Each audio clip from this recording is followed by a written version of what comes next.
जिस मुल्क का वजीर आजम 24 घंटे मजहब को बेचेगा, उस मुल्क में फिर यही होगा।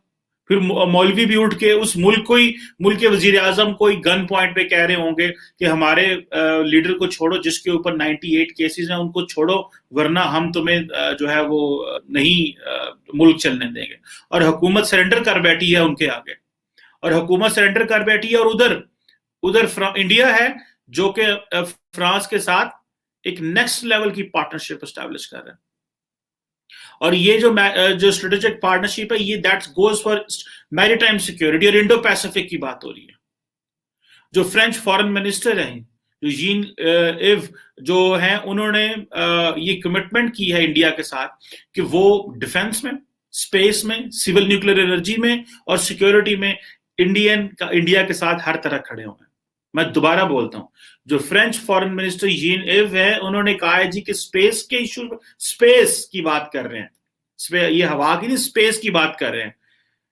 सिविल न्यूक्लियर, जो कि आपको पता है कि अमेरिका पहले ही इंडिया के साथ सिविल न्यूक्लियर एनर्जी के मुआहदे कर चुका है।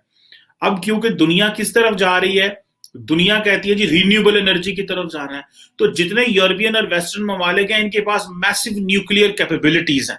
तो ये कहते हैं कि रिन्यूएबल की तरफ तो जाना है, लेकिन न्यूक्लियर को भी इसको लेके। थोड़े दिन पहले मैंने फॉरेन अफेयर्स में एक आर्टिकल पढ़ा और मुझे वहां से एहसास हुआ कि जितने वेस्टर्न ममालिक हैं वो न्यूक्लियर को अब बेचेंगे, सिविल न्यूक्लियर एनर्जी के मुआहदे करेंगे दूसरे मुल्कों के साथ, पर्टिकुलरली वो मुल्क जो न्यूक्लियर या तो रख चुके हैं, न्यूक्लियर एम्बिशंस नहीं रखते, और उनकी सिविल न्यूक्लियर कैपेबिलिटी बिल्ड करने के लिए हमें वो नहीं देते सिविल न्यूक्लियर एनर्जी के मुआहदे। उन्होंने 2005 में इंडिया के साथ कर लिया था, अगर आपको याद हो, 6 में जब प्रेसिडेंट बुश आए थे भारत में, हमारे साथ उन्होंने नहीं किया था क्योंकि वो हमसे डरते थे, उस वक्त की सिचुएशन और थी। सो सिक्योरिटी में जो इंडियन नेशनल सिक्योरिटी एडवाइजर जो हैं वो, और ये तकरीबन ये 35th सेशन है, ये भी मैं आपको बता दूं, ये 35th सेशन है इंडो पैसिफिक स्ट्रेटेजी डायलॉग का। और एक और बात बता दो दोस्तों, इंडिया की स्मार्टनेस आप चेक करें कि एक तरफ वो क्वाड के पार्टनर है जिसमें ऑस्ट्रेलिया, अमेरिका और जापान है, और दूसरी तरफ वो उसी इंडो पैसिफिक में फ्रांस के साथ एक सेपरेट डायलॉग कर रहे हैं। ये होती है ऑटोनॉमी, इसको ऑटोनॉमी कहते हैं। कि एक तरफ उन्होंने ये नहीं कहा कि जी हम अमेरिका के साथ अगर क्वाड में तो हम किसी और के साथ नहीं होंगे।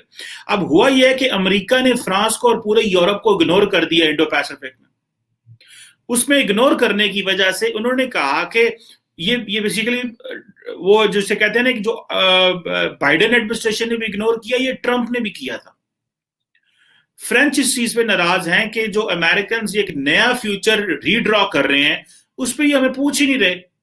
और अगर थोड़े दिन पहले आप चले जाएं तो इंडिया के फॉरेन मिनिस्टर जयशंकर ने कहा था कि France is a resident power in Indian and Pacific ocean.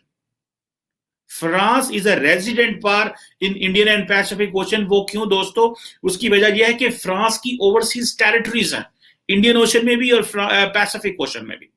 वो ओवरसीज टेरिटरीज होने की वजह से जो इंडियन ओशन और पैसिफिक में फ्रांस को उन्होंने कहा ये रेजिडेंट पावर है, और वो कहते हैं कि हमारा लाखों लाखों मीटर, ये लाखों किलोमीटर जो है वो एक्सक्लूसिव इकोनॉमिक जोन है। Exclusive economic zone because of वो 7-8 आइलैंड्स हैं जिनकी वजह से। अब ये तो देखें आप कि एक तरफ क्या डायलॉग हो रहे हैं कि फ्रेंच प्रेसिडेंट जो हैं वो नरेंद्र मोदी के साथ G20 में भी बात कर रहे थे, साइडलाइंस पे बातें हुई और इन्हीं चीजों पे बात हुई। इधर इंडिया फ्रांस के साथ इंडो पैसिफिक का डायलॉग कर रहा है, इंडो फ्रेंच स्ट्रेटेजिक पार्टनरशिप की, और जो उसके बहुत सारे एरियाज हैं जिसपे वो काम कर रहे हैं। जो मैंने जैसे बताया न्यूक्लियर के साथ कोऑपरेशन, क्योंकि इंडिया ने कहा है कि 2070 तक हम क्या करेंगे, हम जीरो कार्बन फ्री या जो रिन्यूएबल एनर्जी पे हम कन्वर्ट कर देंगे। उसकी वजह से क्या होगा कि इंडिया जो है उसके पास ये है कि वो दुनिया जो है वो सिविल न्यूक्लियर एनर्जी मुआहदे करेगी इनके साथ, ताकि इनकी सिविल न्यूक्लियर कैपेबिलिटी बनाई जाए। अब आपको दोस्तों मजे की बात बताऊं, इंडिया जो है वो न्यूक्लियर नॉन प्रोलिफरेशन ट्रीटी का, NPT का मेंबर नहीं है, लेकिन इंडिया के साथ सिविल न्यूक्लियर एनर्जी के मुआहदे सारी दुनिया कर रही है। और जैसे मैंने थोड़े दिन पहले बताया था, अगर आपको याद हो, जब मैं इंटरकॉन्टिनेंटल बैलिस्टिक मिसाइल पे एक वीडियो बनाई थी, तो मैंने बताया था कि जो स्ट्रेटेजिक जो न्यूक्लियर सप्लायर ग्रुप हैं इंडिया उनका भी मेंबर बन रहा है, स्वाई एक के नेशनल जो एनएसजी है, न्यूक्लियर सप्लायर ग्रुप का।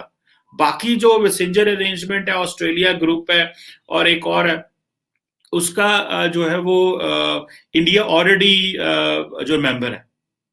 सो अब आप इमेजिन करें कि इंडिया को वो किस तरह डील कर रहे हैं। और हमारे मुल्क में जिनकी की पटाखा पे है, साढ़े मुल्क के पटाखा पे है कि पाइन फ्रांस ना तल्लक ही मुका देना, ऐसा हमने फ्रांस को वैसे ही सफा हस्ती से मिटा देना, ये हमारे यहाँ पे बातें हो रही हैं। और अब पाकिस्तानी मीडिया से जुड़ी हुई ऐसी ही लेटेस्ट वीडियोस के लिए सब्सक्राइब कीजिए हमारे चैनल भारत स्पेशल को। जय हिंद।